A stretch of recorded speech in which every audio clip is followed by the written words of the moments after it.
Opened in 1965, the Post Office Tower was Britain's tallest building for the following 15 years.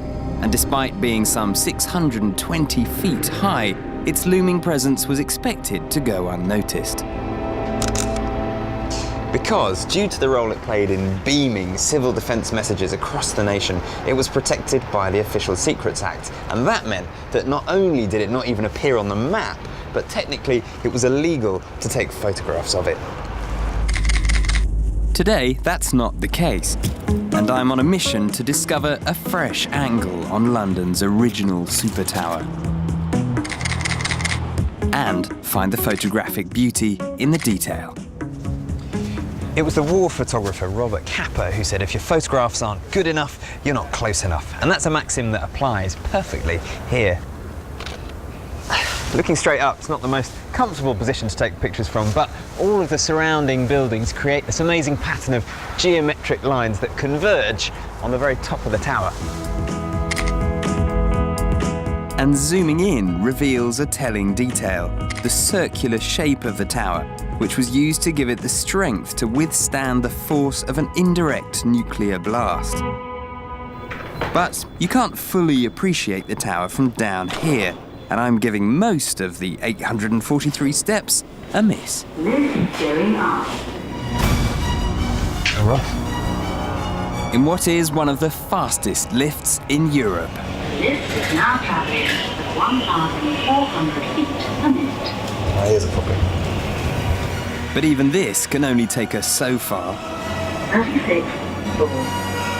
Where we're going, it's a last set of stairs, a ladder, and through the air conditioning room. I think we're nearly there. Before one last climb to freedom.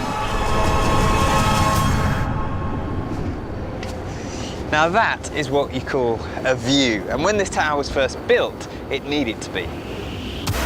The tower was just one of many in a network designed to carry telephone calls and television signals via microwave radio links across the UK. And because microwaves, like light, travel in a straight line, each needed a clear line of sight to the next tower in the chain. Hence the height of the London Tower.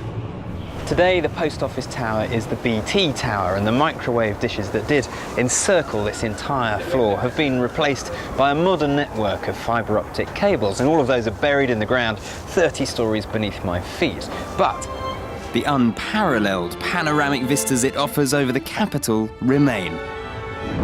Back in 1965, all of this could have been yours for the grand admission fee of just 4 shillings.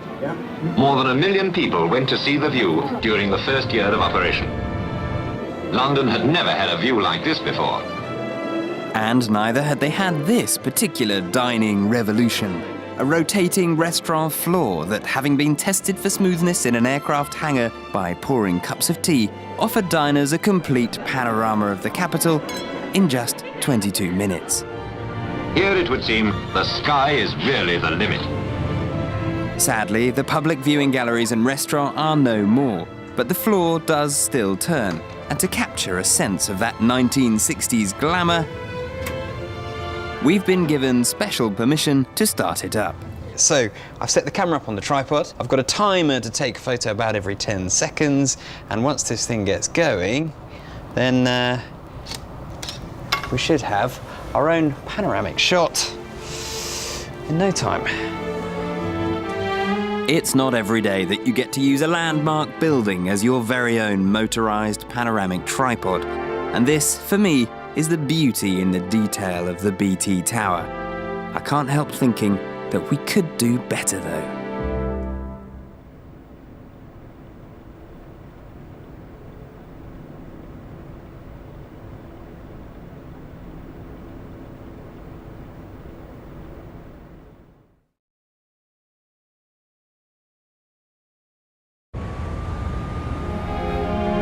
Earlier, at the BT Tower, we'd restarted the 60s revolution, fired up the rotating restaurant floor, and captured a time-lapse of London by night.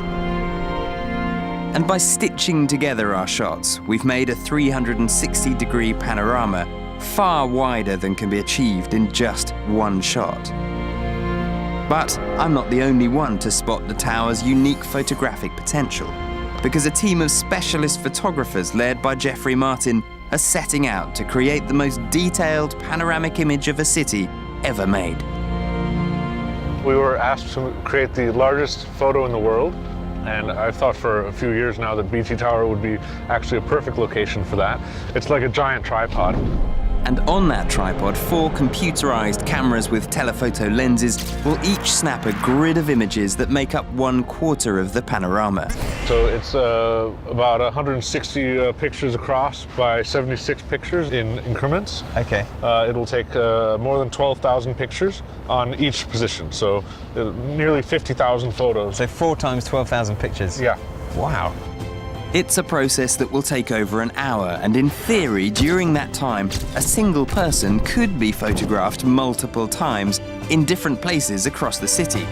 So, to test the resolution of the final image, we're dispatching our one-show target man, JJ, on a mission to try and appear, first nearby the tower, and then to race the scanning cameras across London to another landmark over 2 miles away. The building that before the tower was built was the nation's tallest, St. Paul's Cathedral. The race is on. The team must take all of the nearly 50,000 photographs they need for a full panorama before the light will have changed too much for their shots to match. If they can do this, their final image will be so detailed that my own effort would fit inside theirs some 5,000 times. With JJ reaching St. Paul's just in time, zooming out from him in the finished image reveals the full extent of the most detailed photograph of a city ever taken.